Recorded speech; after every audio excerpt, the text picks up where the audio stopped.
Hello, welcome to the January 2024 Composing Competition live stream.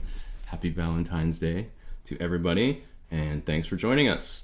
So if you're new to this, we put out a call in January for original pieces of instrumental music up to 90 seconds in length that were inspired by this artwork by Hardy Fowler, who is with us today, but we'll get to that in a little bit. So today we had around 500 entries, and today we picked 12 of them to listen to and critique and give feedback on, and then we will announce the top 3 winners. So the way the critique works is we will listen for composition, things like melodies, harmonies, satisfying build up and conclusion, all the kind of the musical stuff, the notes. We also will listen for production value. So does it sound convincing? If it's trying to be an orchestra, does it sound like an orchestra? How's the overall impression of the sound of the music? And then finally, relevance to the prompt image. So do the instrument choices fit the vibe? Are you telling the same story that we're getting from the image? And all of that. We have prizes for the top 3. So thank you to Loot Audio, BLEASS, and Spitfire for offering those to our winners. So from Loot Audio, 3rd place will get the Fameboy virtual instrument, 2nd place gets the U-Synth Pixel, and 1st place will win a set of Xenos presets.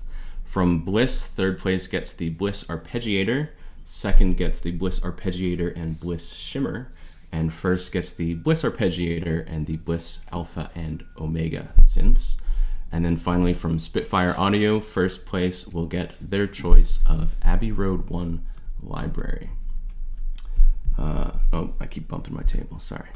Okay, so we actually will have 4 judges today. One of them is running a little behind, but hopefully he'll be here soon. So I will go in the order you guys are on screen for now. First we have Christopher Siu. Christopher Siu is a composer, orchestrator, and fellow educator who has worked with artists including Tina Guo, Anne-Catherine Dern, David Wise, Stephen Mellon, and Rumi Official. A few of his credits include music and orchestrations for Hallmark's romantic comedy Her Pen Pal, as well as original music and arrangements for the Dark Dice series, which won awards including Best Original Score at the 2022 Signal Awards. Chris has an on-demand workshop taking you through the entire composing and orchestration process from start to finish. So if you want to check that out, head to christophersiu.com/framework. Chris, thanks for being here. Thanks as always. Appreciate it. Next we have Gavin Leeper. Gavin Leeper is a composer and music educator. His YouTube channel explores the music of Japanese anime and video games through the lenses of jazz harmony and classical orchestration.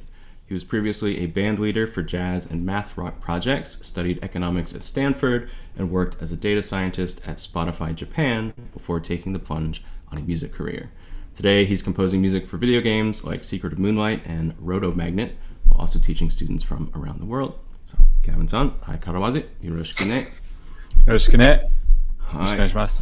And we also have, sorry, Hardy, you're not used to that one. we do that one of our bits. And we also have Hardy Fowler. So this is a first for us. He is the artist behind our inspiration artwork. And so we have a unique angle about hearing, we have our own opinions about, does that music fit? That's what the artist meant, right? And now we actually can hear it from the artists themselves. So Hardy Fowler is a professional concept artist and illustrator with over a decade of industry experience. His clients include Disney, Magic the Gathering, Warhammer 40K, and scores of video game and film clients. Hardy founded and operates an online learning platform called Digital Painting Studio, helping artists design and paint the worlds within. So Hardy, thanks for being here. Thanks, this is so cool. Appreciate you guys having me. And our last judge is running a little behind. I'll read his intro so then he can just dive in when it's time, I guess. So we will also be joined by Ben Kidd, who you may know as 8-Bit Music Theory. So 8-Bit, the creator of the 8-Bit Music Theory YouTube channel, makes videos picking apart what makes our favorite video game music so great. Using a mixture of technical music theory analysis and broad musical observations, 8-Bit aims to provide musical insights to beginners and experts alike. So we will let him join the stream when he's able to. I think that is most of the preamble, right? Let's see. Sounds good. Yeah. There is a bit of an unfair advantage, I think, always to going first. So I thought this time, instead of making one of the entrants go first, I would play the track that I wrote, because some people were asking about that. I made a video about how I wrote a track based on my interpretation of the image. And so I think we'll start there, and then we'll begin. And that'll give 8-Bit another minute, too. Do we get to critique it, too, or? You know, keep your private thoughts. It's fine. Yeah. Right. Let me mute here.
That's our palette setter. Well done.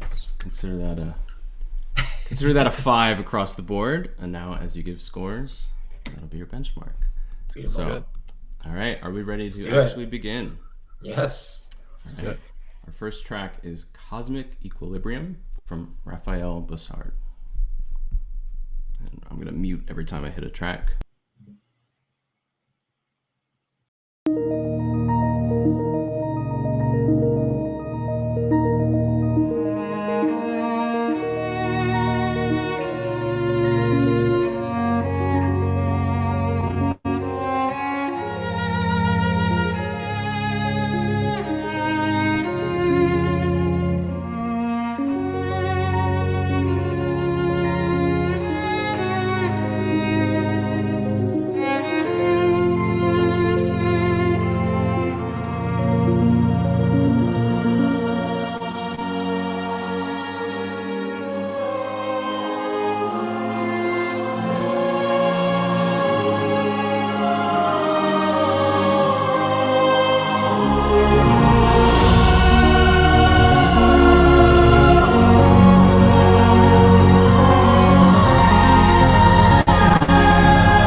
All right. How about you start us off, Chris? Yeah, for sure. Yeah, I mean, beautiful start. I think the dark tone of this piece, for me, is quite relevant to the image. Like when I heard this, immediately I thought, okay, I could definitely feel this as part of this scene. If it was if it was part of a movie or something, I could definitely feel that. And to me, the solo string felt like it was live. I could be wrong, but it felt like a really smooth performance with some nice passion baked within the sound for sure. And I like how you kind of opened up with the choir in the second half. It really felt like there was some contrast there, and the transition was also really seamless. It felt like it bloomed into a really nice full arrangement. The only nitpick I might have is just like the low end in some parts with some of the chordal elements felt a little heavy to me.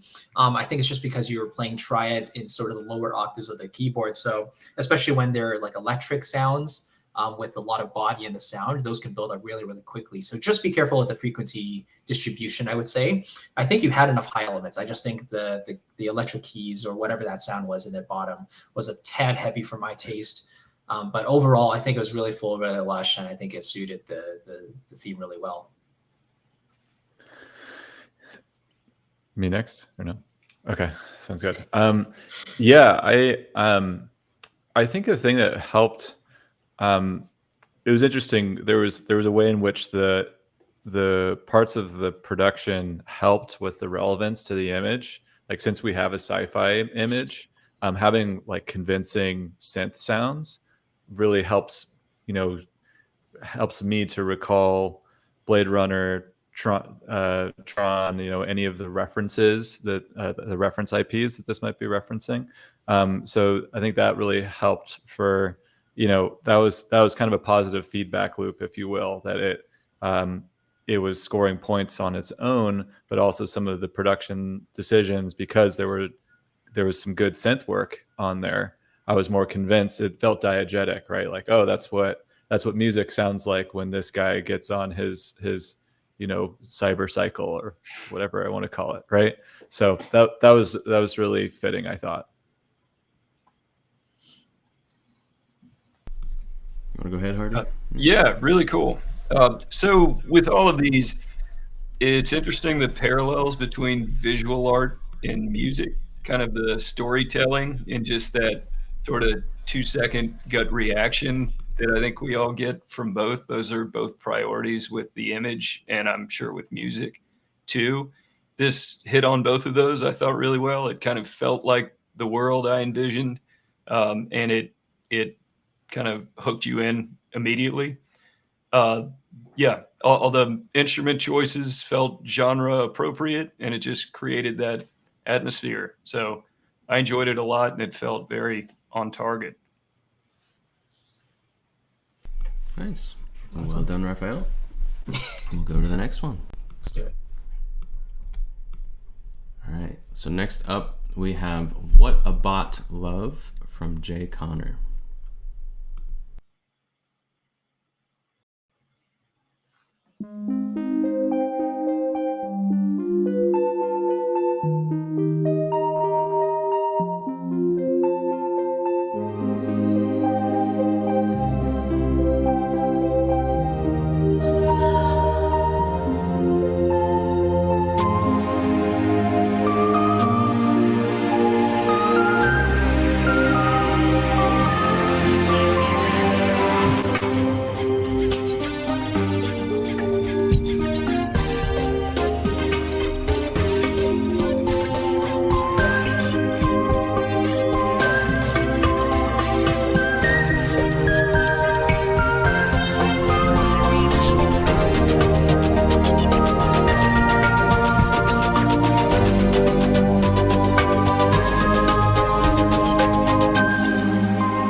Thanks, Jay, and welcome 8-Bit.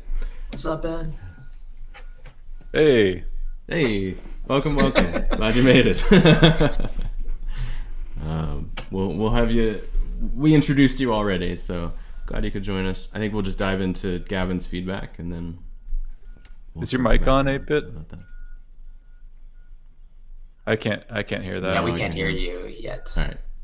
No. Okay. It's okay.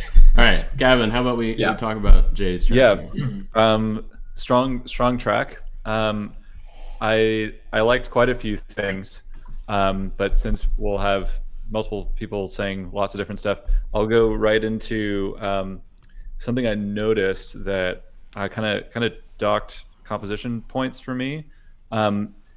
When you got it, kind of initially were establishing the groove, there wasn't a heavy enough backbeat, as in like emphasis on 2 and 4, and so because of that, I think I at least experienced a little bit of a glitch in listening back to. It took me maybe 5 or 6 measures to figure out what the time signature was, and you don't want your listener to be kind of distracted by that, right? So because you had like a lot of glitchy aspects going on, like a lot of glitch elements, really cool, really fitting for the style, right? Just make sure to not go too crazy with those, because it can distract from the percussion's main job in this scenario, which is to establish that groove. Because if I'm thinking about what time signature is this in, I'm not listening to the content of the song, right? But otherwise, we're gonna have to nitpick this whole time. That's my nitpicky thing. So good job. Otherwise, obviously, you made it this far. Nice. How about we'll keep going in the circle? So Hardy, can you take it next? Yeah, what's really interesting about this is hearing how other people interpreted the story of the image just based on the tone. And this one was so cheerful that sort of surprised me a little bit, because I think you kind of don't know if this is a breakup or like, is she going to get on the motorcycle? Like, are these kids going to make it in this tough town, or is this goodbye? So that's fascinating to me to like hear how people felt the story, how these artists felt the story. I imagined it to be significantly sadder and more of a bummer actually than I was hearing there. But this is all incredibly fascinating for me to kind of hear the different artistic interpretations of what I was imagining. But I mean, beautiful and engaging and genre appropriate, but I was mostly keying in on the story vibe and how different the interpretations are likely to be. And that's just so cool for me. Yeah, if Ben's thing is not working, I can go next. But okay, so he'll come back. Yeah, like this one, I think the biggest contrast compared to the first piece so far is the more like the overall consistency in terms of the palette. Like I felt I was really drawn into the scene, and I almost really wanted to see the picture in action, because the music itself had a very nice sort of consistent backdrop that I could almost sort of anticipate. Like I sort of deep down knew that there weren't going to be big surprises, just kind of the way you set things up. So I really appreciated it from that regard, and it almost was like an underscore in a certain way. So I really enjoyed it from that view, and I thought the elements you chose worked really well. I think a couple of the glitchy elements were a tad loud on my side, but that could just be me. But yeah, the overall palette was just really relevant for my taste, very similar to the first one. So I think also it helps that you're choosing a slightly darker key as well. If I remember correctly, it's like around C minor or something. So you have multiple flats. And to me, flats tend to feel a little on the darker side anyway. But if you go sharp and super bright, then it might not be quite as relevant. So I felt like this was very, not peaceful, but like it was rich, and it felt like it had that bass that I could just sit back and relax and enjoy. So really pleasant. Nice. All right, nice, Jay. Ben, 8-bit, are you with us? Let's see. Can you hear me? Yes. Hey, okay, we did it. How you been? Sorry, Welcome, I've been good. I've been. I'm coming off of a wild weekend of sickness, so if I sound a little gravelly, that's why. No. Thanks for making it. All right, Yeah. Let's go to the next one. So next we have Fates Intertwined from Kenaniah Dean Belial. Switch this. Here we go.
Hardy, do you mind starting us off?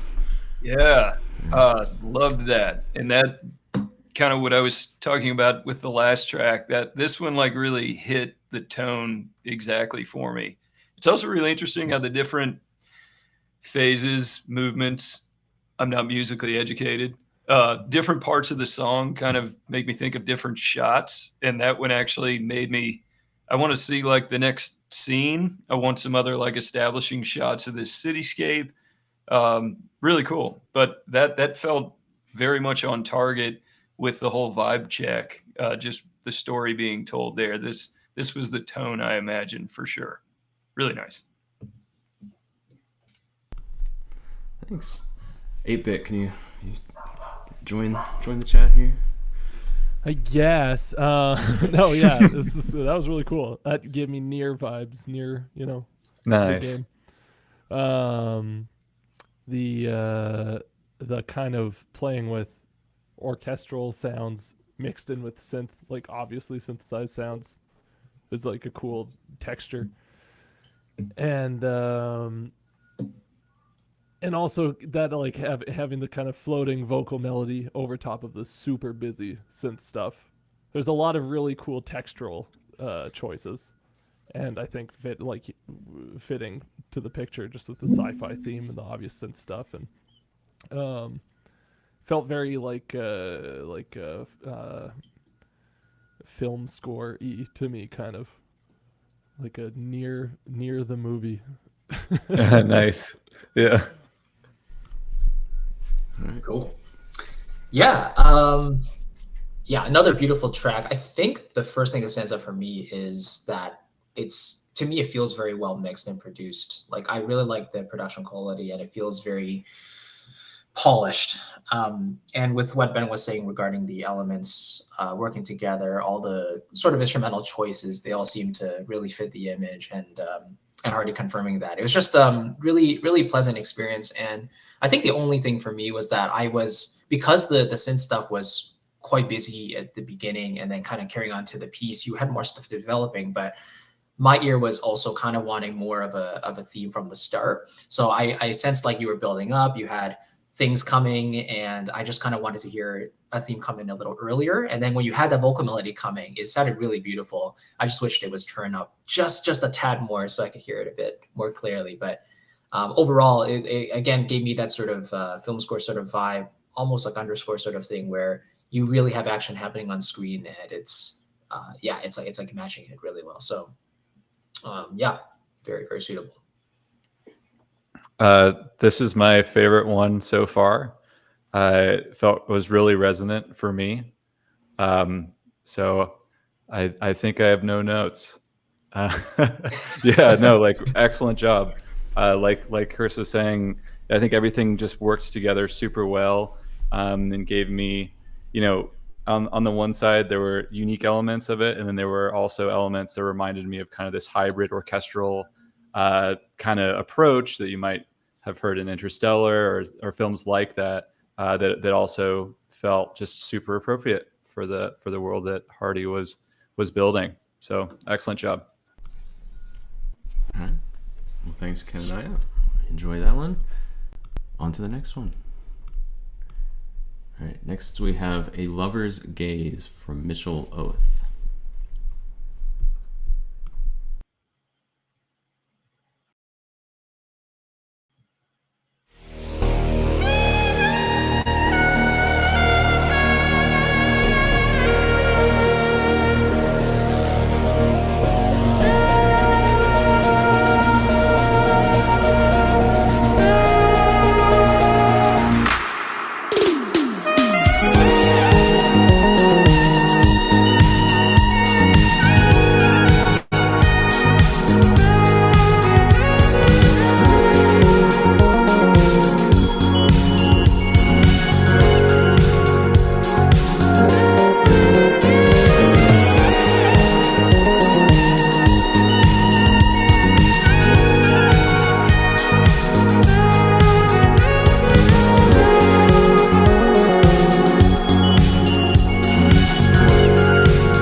start us off 8-bit on this one?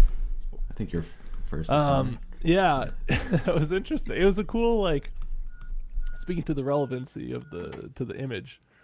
I really liked how this kind of put the image in a different perspective, where it wasn't just like describing musically what you can see as far as the sci-fi elements and the slightly ambiguous but some kind of relationship between these two characters.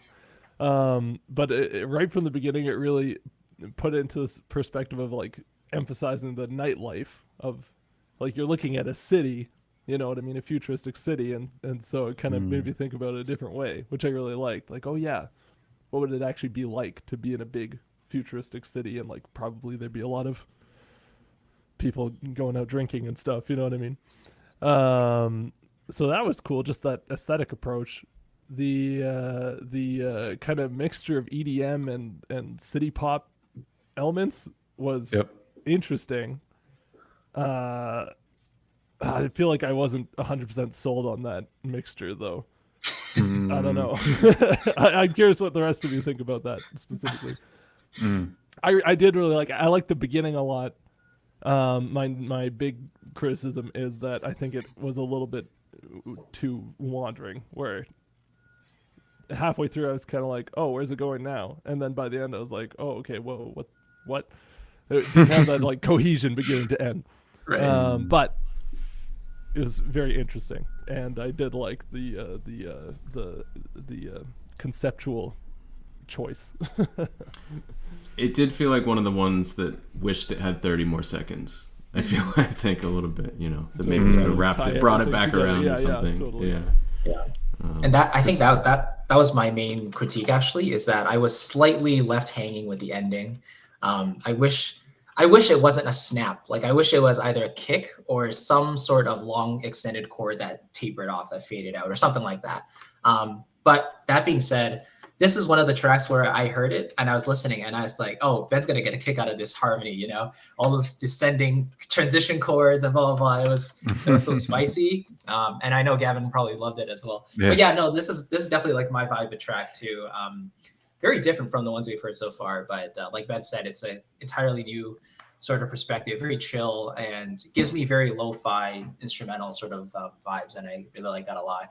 And when I first saw this image, the first key that actually came to my mind was E-flat minor. And this piece was in E-flat minor. So it's totally sold me on that as well. And for me, that really put me in that headspace. And so, yeah, I think the only critique I had was just that very ending. I wish it had a little more time. But otherwise, I was super into it. Yeah. Gavin? It's me.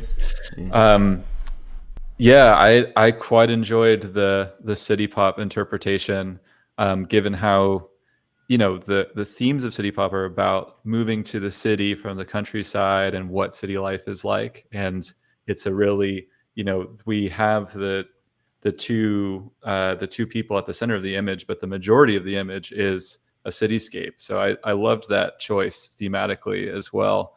I think toward that, one thing that this is different, that a real city pop recording would have that this doesn't, is much more live sounding and fat bass, right? Like if I listen to a city pop record, I'm like, I wish I were the bass player on this.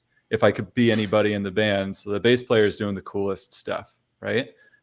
So I think, whatever tools you've got, the bass tone here, wasn't fat enough to give me that like, oh, this has these like disco inspirations and funk inspirations and things like that, right? So I think that could have helped toward selling this fusion of it. But yeah, I really like just sort of the artistic premise of it, of like, oh, this is like the panning shot at the end of like, this is like the Cowboy Bebop episode interpretation or something like that. Felt like a very different vibe. So kudos for doing that. Yeah, instead of bass, Gavin, though, I think you should put some bassoon in there. Bassoon? Yes. Yeah, definitely. Yeah. Nice. Yeah. Coming up, bassoon commissions. There we go. That's my main thing now. Yeah. Yep. Love that. Hardy, Awesome. any No, thoughts? really cool and so wildly different. It's crazy how different all of these interpretations are. Yeah, like steamy saxophone right out of the gate kind of made me smile a little bit just because it was so jarringly different. And I don't know, it made it feel like this sort of 80s like romantic thriller kind of movie vibe that actually does seem to fit cyberpunk quite well. I actually liked it when it switched from the saxophone, which I think I found distracting maybe, into the more synth lead. That seemed to let the whole thing just, I don't know, hit a little bit. I wasn't keying in on that one instrument so much. But another beauty and just so cool how many different ways to interpret this are. This is kind of blowing my mind. So great work. Actually, an interesting thought would be to save the saxophone till later, because I feel like that's kind of a city pop cliche. Right. It's like you build the song up to a climax, and then the big climax is boom, big screaming Yeah. The sax sack, solo. we would all be like, there it Yeah. is. Yeah. Isn't that the Tears of the Kingdom main theme though? Right. Yeah, well, yeah, and it works so well. It does. Yeah. Okay, onward. Next, we have Chrome Heartbeat from Leo Bilom. Always mute. There you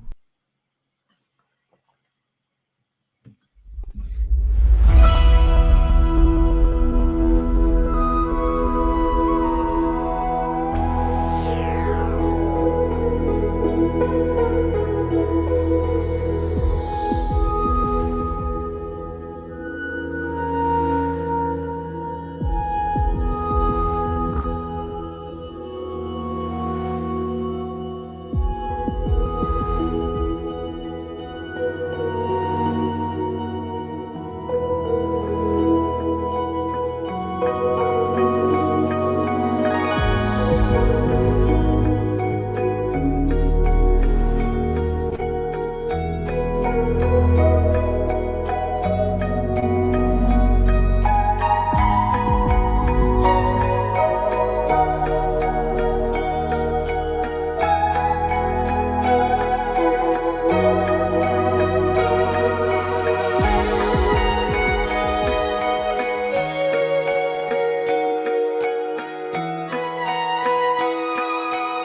Oh man, it got hit us with the Bacardi third, right? Just got to.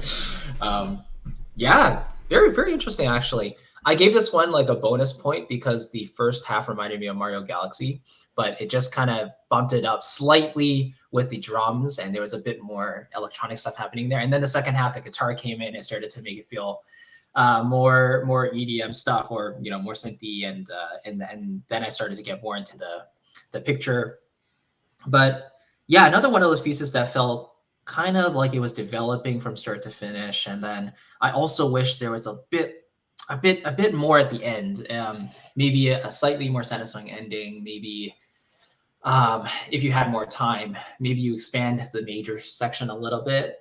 I don't know. Like I feel like Bacardi third is a very specific technique that you would want to use only in certain situations. And if you are going to transition to parallel major, maybe just expand that into like a full phrase, or at least a period or something. But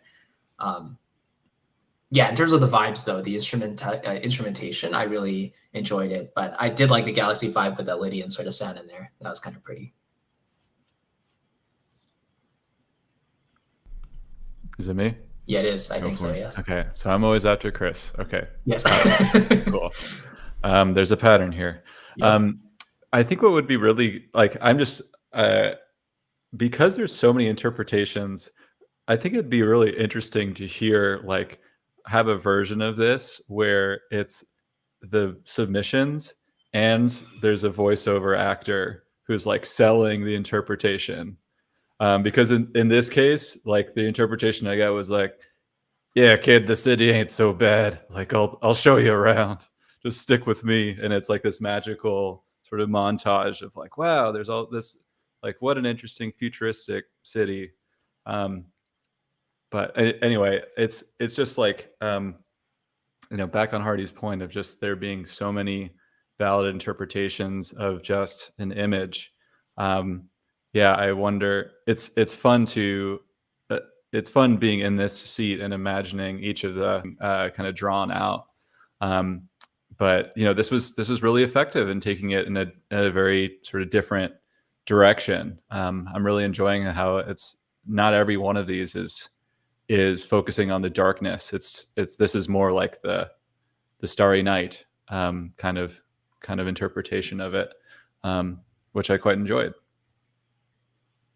Yeah, it's interesting.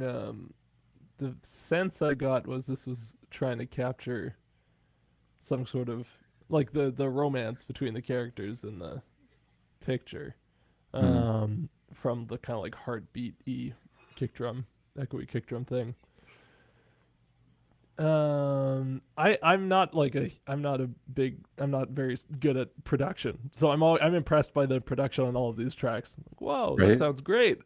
So I have no notes on that ever, but the actual like composition kind of left me wanting, as far as just I didn't have that much to latch onto, I don't know. It was nice. It was a nice, sweet little melody, and that was it, kind of, with really great production around it. But sorry, yeah, that's my note. I got so swept up in the heartbeat, like after reading the title and then I could hear it. That was like, oh, that's so clever, and it fits as this love story. Yeah, and the tone, it was kind of went from hopeful to sort of heartbreaking, just all very much on target. This was definitely one of my favorites. Just for the heartbeat thing was clever, maybe a little gimmicky, but it really drew me in and felt like it fit. Really cool.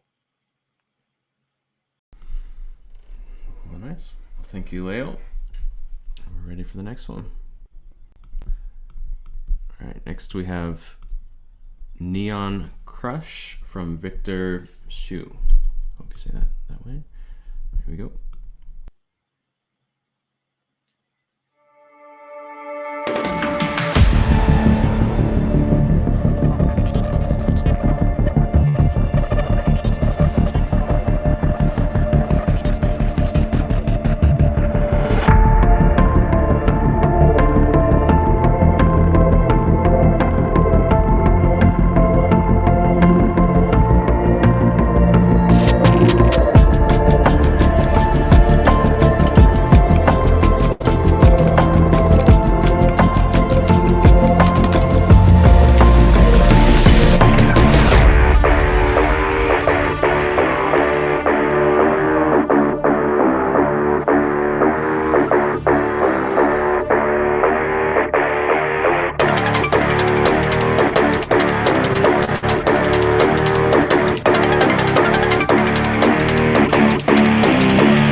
I think Gavin's gonna start us off on this one.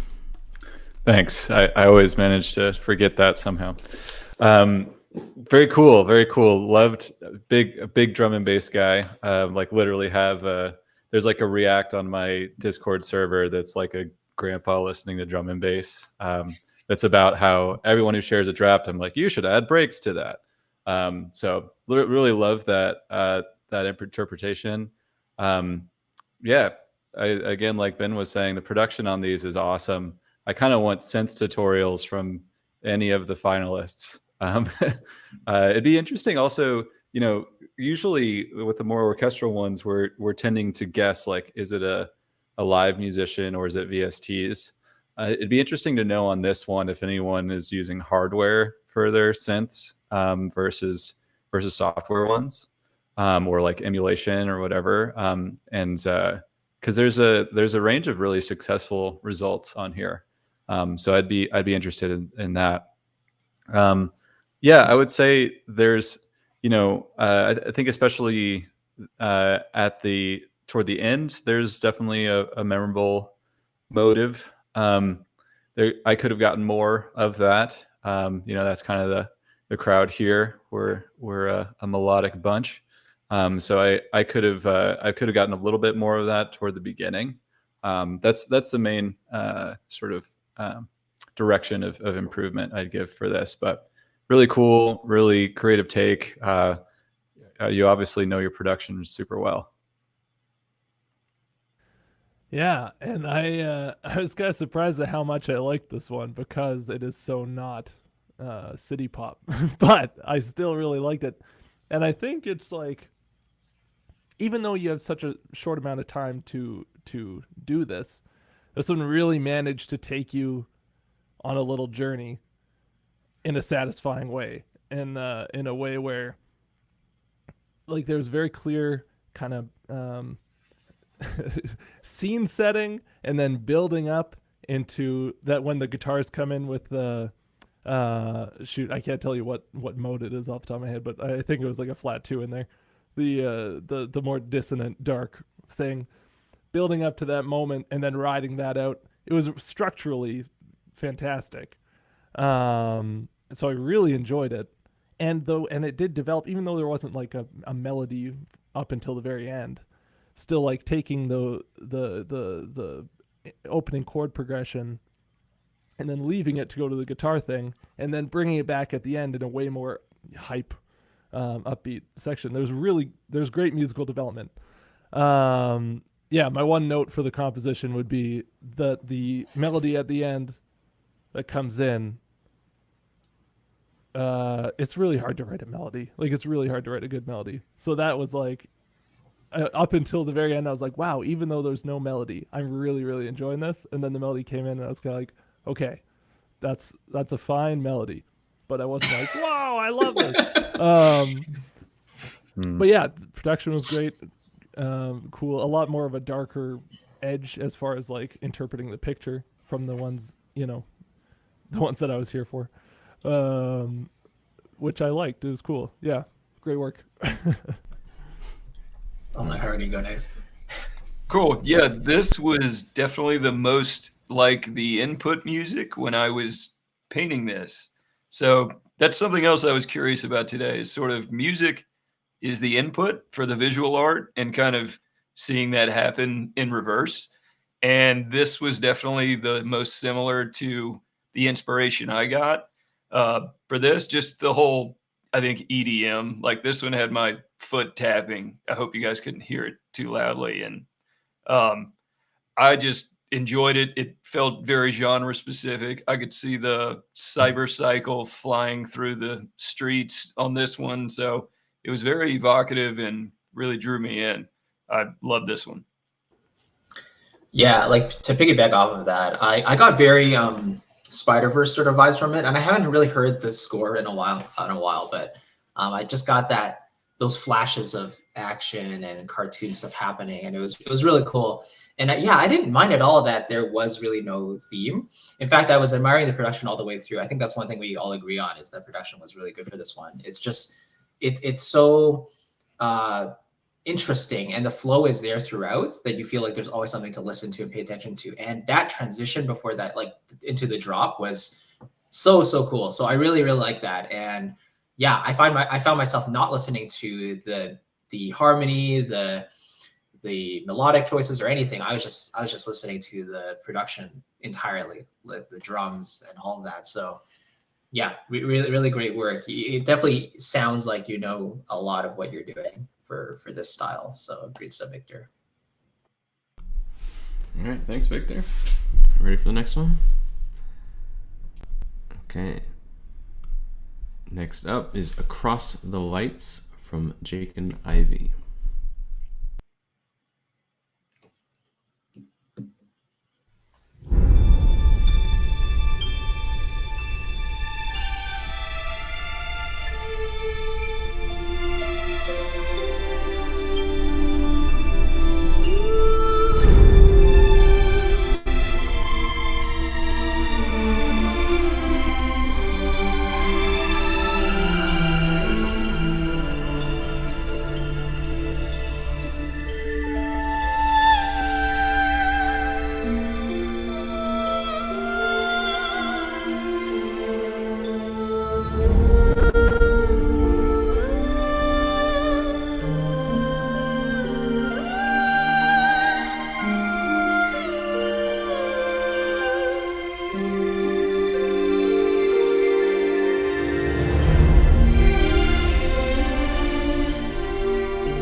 I think Hardy's starting us off on this one.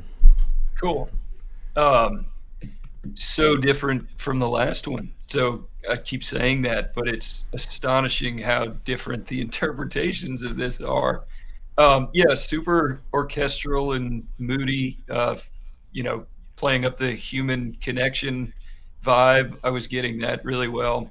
I thought the vocals were nice too. And I just like the contrast of this sort of timeless music feeling with this very sterile, cold looking visual. I can see that working really well cinematically, just as a contrast point. Beautiful, heartbreaking, and all the things that I want this image to communicate. Really nailed it. Is it me? 8-bit? Yeah. I like I really liked the way everything kind of came in very I don't know what the word is. Like everything kind of snuck in. And it built to I liked the like climactic moment that you sold me on that. That felt earned and powerful. It is kind of it's a bold move not to use any synths in one of these tracks, you know, because the picture kind of screams like, oh yeah, cyberpunk synthy something. So not doing that is like an interesting choice. It puts into another different perspective, kind of like more human, more about these people, more kind of, the more things change, the more they stay the same. People will always be people kind of vibe. Yeah, I liked it. Yeah, so this one is right on my alley in terms of production, and I just really love the string programming in this overall, not just the voicings and everything, but also how it sounds overall in the mix. It sounds super smooth, very, very lush, and string sampling and string programming is not necessarily easy. It depends on the library that you have, but this one in particular, I think you used the library exactly how it was intended, because it has a very emotive sort of presence to the sound and the samples. So I think you took advantage of that really well. I was only nudged slightly out of the experience by one repetition note. I believe it was an F sharp or something, but you had a note that was sustaining and then it cut off for a second and then it came back in. So I don't know if you did that deliberately, like you wanted to end the note and then you wanted to play it again, or if you intended to do it as a rebow. If you wanted to do it as a rebow, that might have been better, just because you could hold the sustain pedal and then replay that note while that note is sustaining, so that you trigger an actual rebow sample, if that's included in the library. If not, maybe it just works to kind of taper off the sustain manually and then bring in the next note. But other than that, yeah, just the programming was really, really solid. And it was also interesting because the overall soundscape felt like it was filled up, but yet there weren't that many instruments. So you had a really good control of the overall soundscape. The frequencies felt really balanced. Like I liked the low end thumps, and you know, they came in every so often. They really juiced up the low end. And yeah, and then the highs taken by those strings and the harp and stuff was all just beautiful. So yeah, just really, really good writing and production overall. Yeah, loved the sound of those strings. I think compositionally, this this did some of my this was one of my favorites, in that Chris would probably heard the modulations more specifically than I did, but in broad strokes, I was hearing this sort of device of adding flats over time or modulating the 4-key over time, which you find really commonly in the music that I look at, like in East Asian media music. I thought that was really cool, and this was a much more kind of as Ben was saying, more of a sort of mystical interpretation. Like, to me, one of these two has received a great mystical stage mission of some sort, which is really interesting against the technological backdrop. It's more, somebody in the comments I think said that it reminded them of Ori music, which was interesting. I think that was a really cool interpretation. And yeah, wonderful job with the strings programming. I was sucked in for sure. Nice. Well, thanks, Jacob. On to the next one. We have Bit Crushed from David Welsh.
I feel like if Hans Zimmer and Danny Elfman and like Elon Musk had a baby, Oh my gosh. that would be like what you would get out of Elon. that.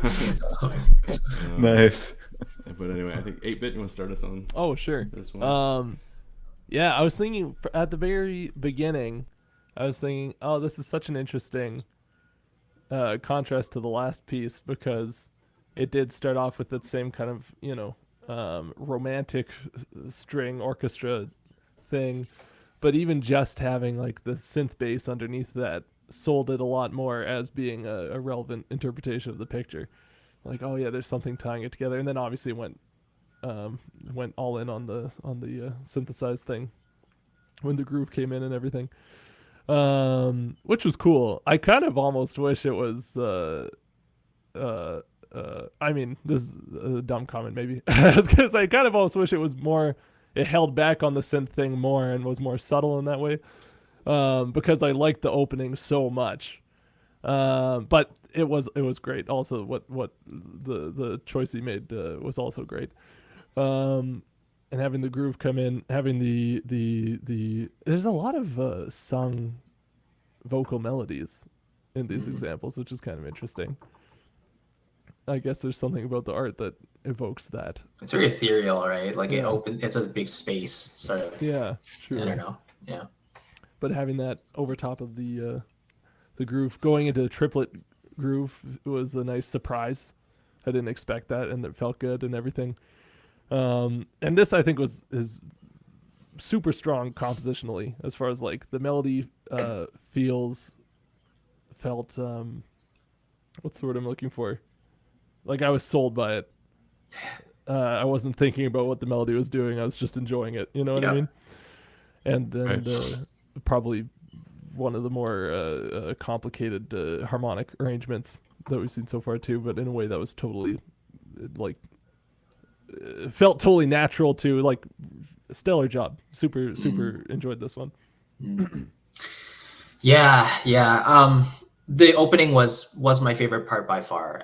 The programming in there was just very smooth, very similar to the previous track as well. But oh man, I just have like so much I want to say, but there's not that much time. The vibe was there from the beginning, and then like Abid said, I wish we held back just a little bit from the synth stuff. Like I feel like when you transition to the big EDM moments or the big synth moments, it hit me so hard that I almost wish that it was not as hard because of such the beautiful lyrical mood you set up at the beginning. I wanted more of that, you know, and harmonically too, it suited that beginning arrangement so well too, you know.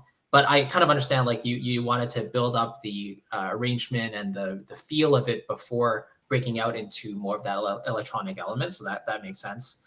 But I think that special chord was that 2 half diminished 7 chord. So in the key of A flat, that would be B flat half diminished 7, and that's so special. Even if you go back, 2 back to the 1 in that case, but I think you went 2 to the 6. Yeah, in A flat, you went to the F minor after that, so that's a very natural progression too. But yeah, that chord especially so special there. That half diminished sound is so spectacular, and you used it really effectively throughout as well. So yeah, really pretty. I'd be curious to know if our friend David here writes trailer music or pitches for trailers, because this felt like a pitch for the trailer for like the film that this image represents. And if that was the goal, I think it really achieved that goal super well. Like it hit beats like in the cinematic sense, not in the musical sense, it in a way that was paced very much to the way that a contemporary trailer to me. So that was really effective, and it was cool how when it was one of those sort of inflection points, we really changed direction, right? And we even like at the end had sort of the turning off sound that helped to reinforce that. So I thought that was a really cool kind of interpretation of the assignment in general, right? Because what are short cinematic moments that are roughly 90 seconds? Well, trailers are like that. So I thought that was a really cool thing to do with this. That's really interesting because the image is basically set up like a movie poster. It's that composition, room for a title at the top and a tagline at the bottom. So that makes sense that so many people would go that route. I heard Blade Runner Tears in Rain instrument, whatever that is, in the beginning, immediately keyed on that. So I see you, David. See what you did there. I really like that very sharp break, like so sharp I thought it might be over, like Sopranos finale over. That's that cool like motorcycles doing a jump and it goes super slow motion. So really evocative. All of these are making me think what I need to paint next in this series and see where the story goes. So really strong and genre appropriate and exciting. All that great stuff. Nice work. Yeah, this is gonna be a hard one, guys. It is. Yeah, seriously. Yeah. Sorry, Ryan. All right. You were saying? Yeah, sorry, I was muted and I was talking. Sorry. We'll go on to the next one. We have everybody got a go, right? Yeah, we're good. All right. Next we have Love at First Scan by Michael Popescu.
Yeah, gorgeous.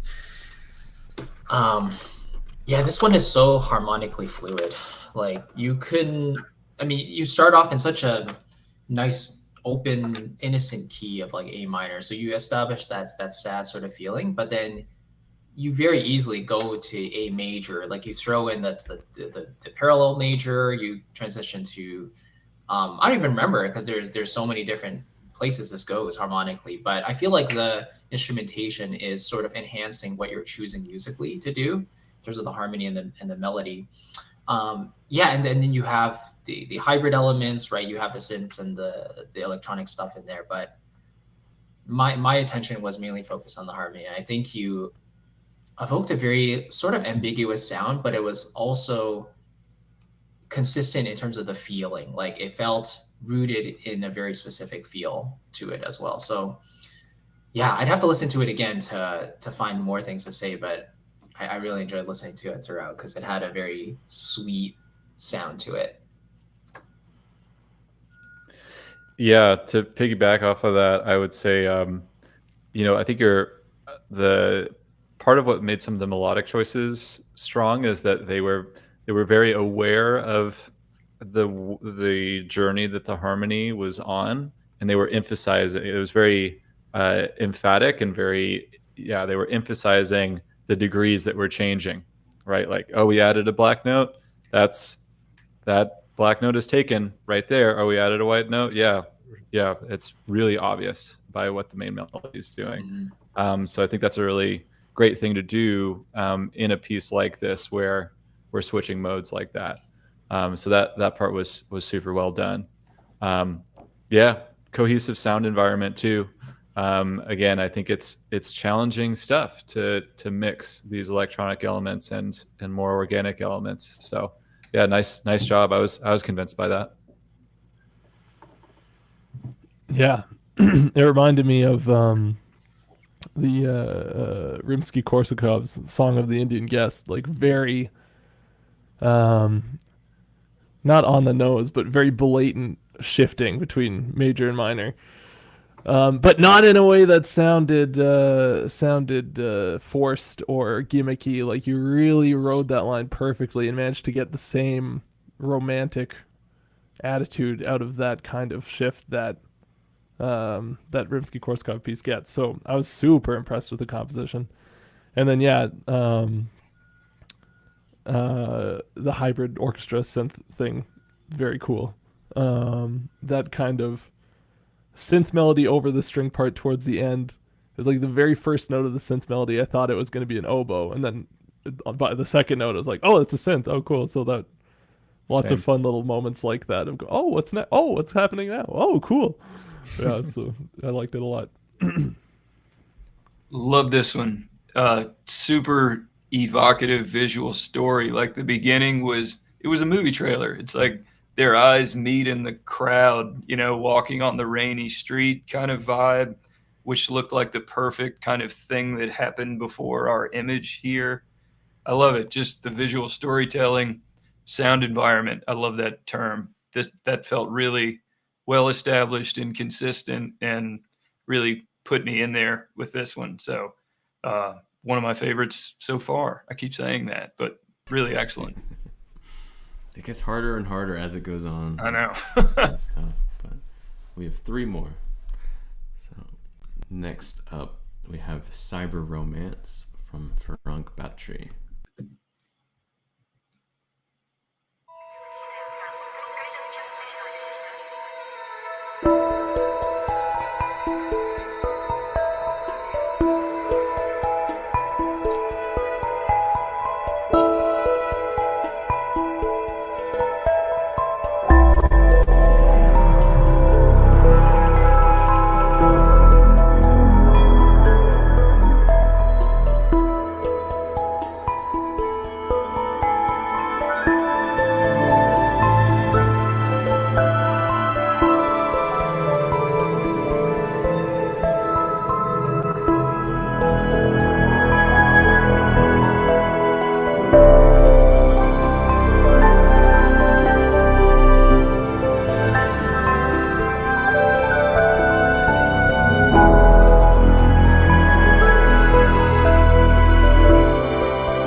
Gavin, I think you'll start us me? off on this one. Yeah.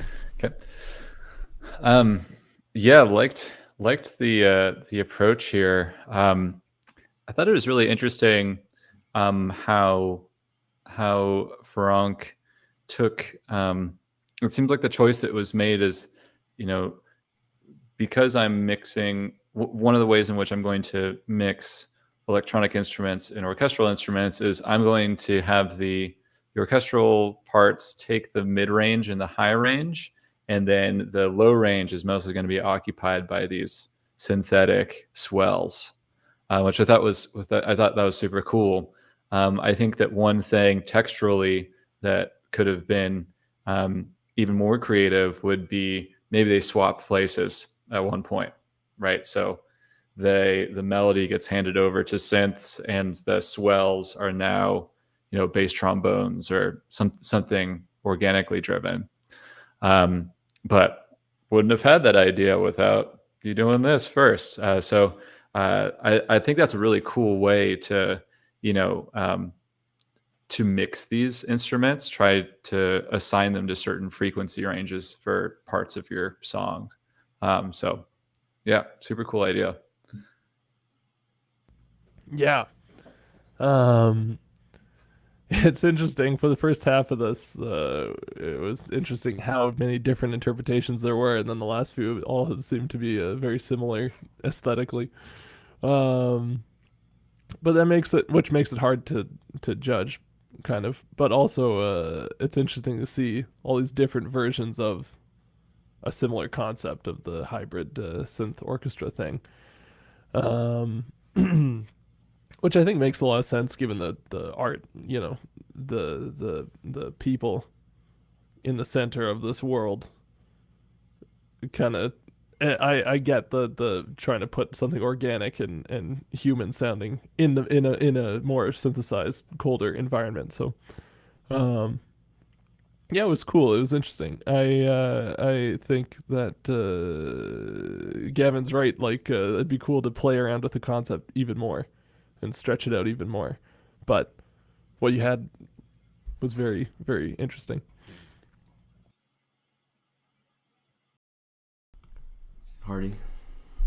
Yeah, what I really loved about this one is I could hear rain in the beginning. This one was more about like that establishing the world, like some long meandering shot through the city before we eventually arrive at our story, which I found really cool and evocative. Just created this world very authentically and powerfully. So I really love that kind of tinkling rain treatment. I'm not sure which instrument or device did that, but loved it.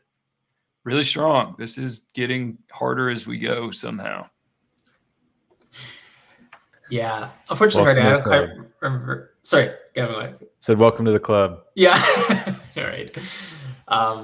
Yeah, I don't quite remember the instrument either, but as I was listening through this, I felt myself enjoying it more and more. And I think especially at the end, you used quite a few minor six chords. And then when you transition back to the tonic, especially when you put it in major, really, really pretty. So like A minor six, back to E major, for example, that sound is really pretty. And when that E major chord hit, it reminded me of the very last second of Monsters Inc. You know, when Sully looks into the room and Boo's like, Katie, there's that literally identical high E major chord that just rings out really, really prettily. And it just gave me those vibes again. So yeah, very, very delicate piece. And like Hardy said, it set up the mood very well. And yeah, again, one of those pieces where I found myself not analyzing as much, but more just listening and enjoying. So great work. Nice. All right. On to the next one. This is a different title. We have As the Rain Poured, Our Love Burned from Kit Keenly Side.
I think Hardy will start us off on this one.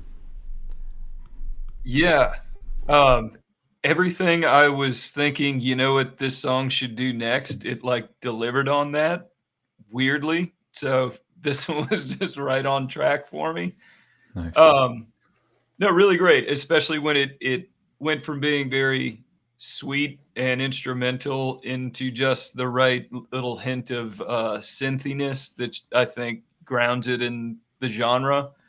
A nice kind of pace, I think, too. It sort of carried you along, established the world, and introduced you to the story. I think that resonates with me more than the very hard hitting crescendo entries. This is more of a quiet moment, weirdly surrounded by all this chaos in my mind. So that really fit for me. Awesome once again. Go 8-bit. Is it me? Sorry. Yeah, I like the little motif bum bum bum bum. It was Yep. nice. It was simple. But it being simple meant that the kind of changing harmonization of it could make it feel like the same melody could deliver on a different kind of feeling with every iteration depending on how it was presented, So I thought that was a really strongly written phrase. It's kind of funny to hear an entry with no strings in it. I was like, "Where's the strings?" But that's a me problem, not an entry problem. I was expecting something really hardcore with the all caps, like typographied title too. So I was kind of like, subtle, nice. Yeah. Yeah, same with entry number 8, Bit Crushed. I was not expecting the strings and stuff at the beginning. So yeah, it's always nice when you can, I guess, change expectations or play around with them. And yeah, this one kind of has a really sweet simplicity to it that is just really enjoyable. Again, another piece where I don't really feel like analyzing it very much because it's not really trying to be something that it's not, and it has very simple ideas, but puts them forward in a very reflective but impactful way. So yeah, I really enjoyed it. Yeah, I found the artistic style of this one really creative. Like to me, this sounded like Fez like Disaster Piece, Fez soundtrack type of vibe, plus some like it's like Fez plus Bardcore, like some lute players or something, and then Fez upgrades his synths and some really hi-fi synths come in at the end, which was a cool. Yeah, it's just a cool journey to go through in terms of like the textures and instruments used. So really liked that. I definitely agree with what was said before of like that, you stuck to a simple motive and it really, it planted a seed really nicely. I think we can all remember how that song went, and that's always a great thing for melodic music to do. Well, we got one more. Ready for it? Let's do it. We've got Cyber Love from Vida Music. Here we go.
Man, I'm first, right?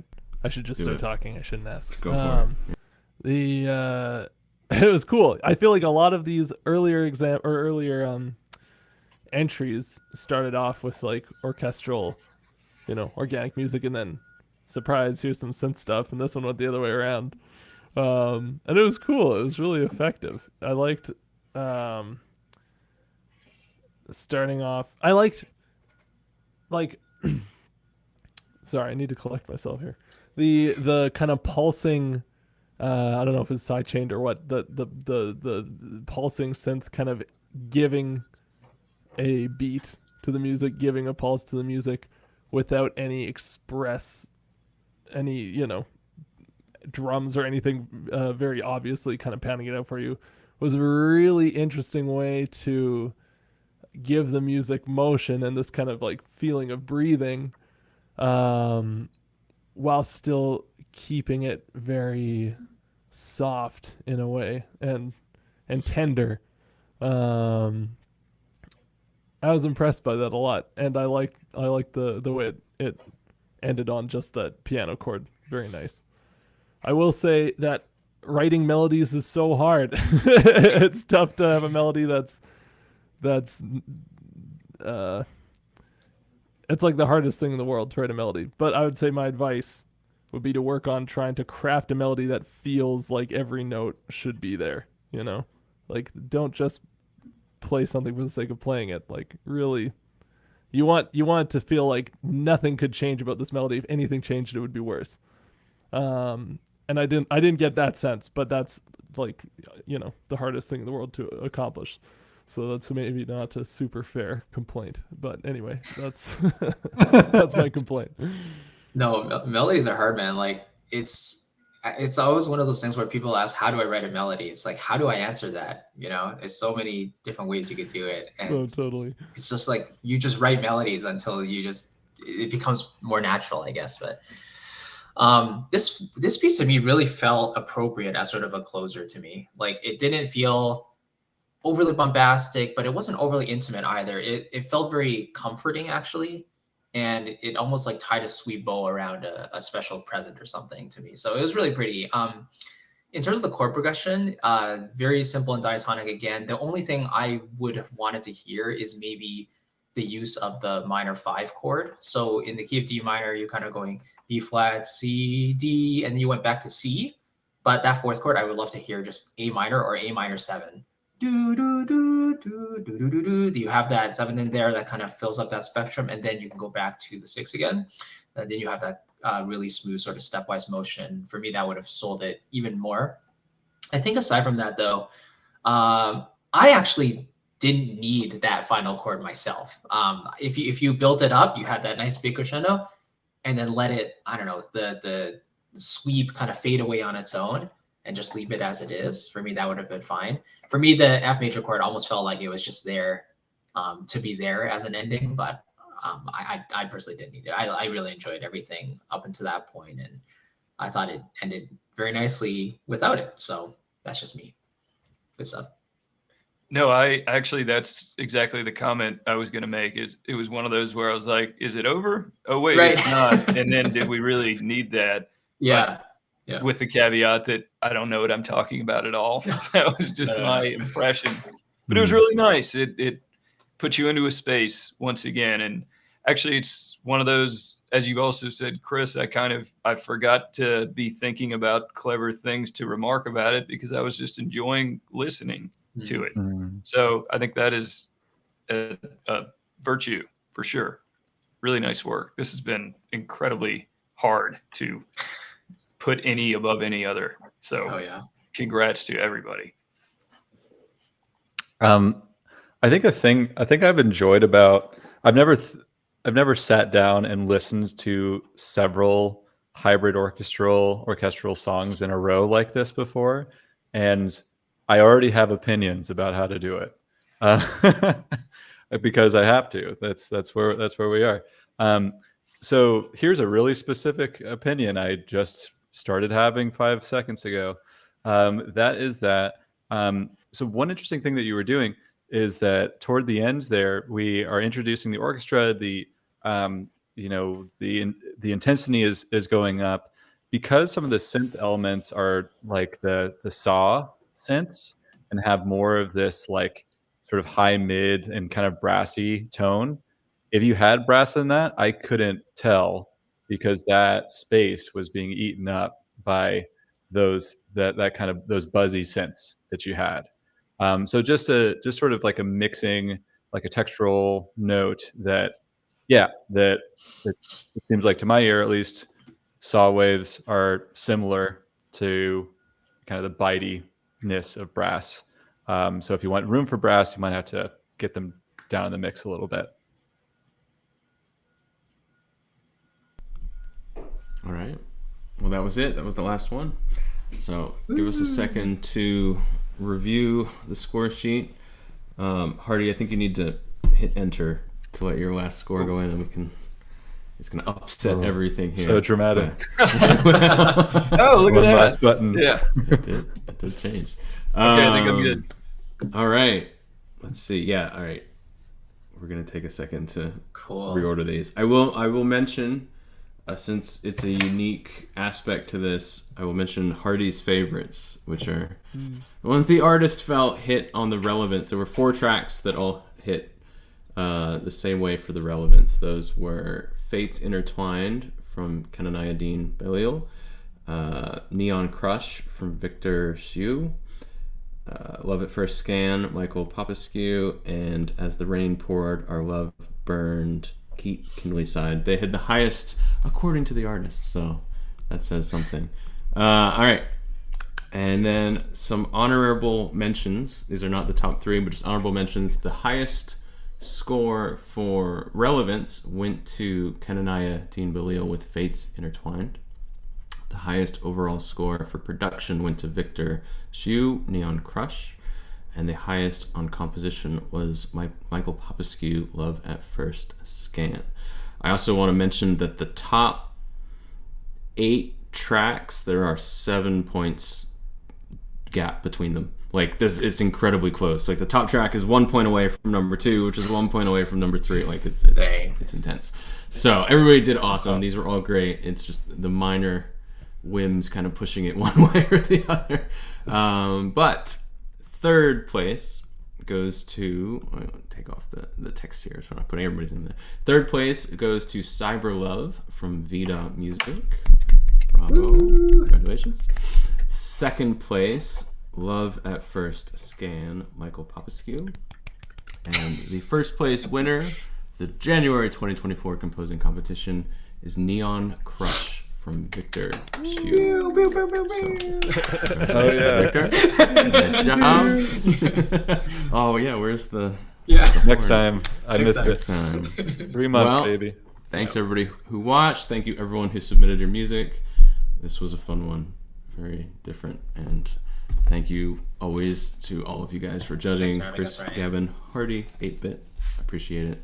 Appreciate it. Any final remarks before we listen to Victor's track on one more? I think we should let Hardy wrap it up. Yeah, actually, I really just want to thank everybody who participated and you, Ryan, for inviting me. This has been incredible and just such an unbelievable artistic honor for me that so many artists built this incredibly beautiful art inspired by something that I made. That's just an incredible thrill for me.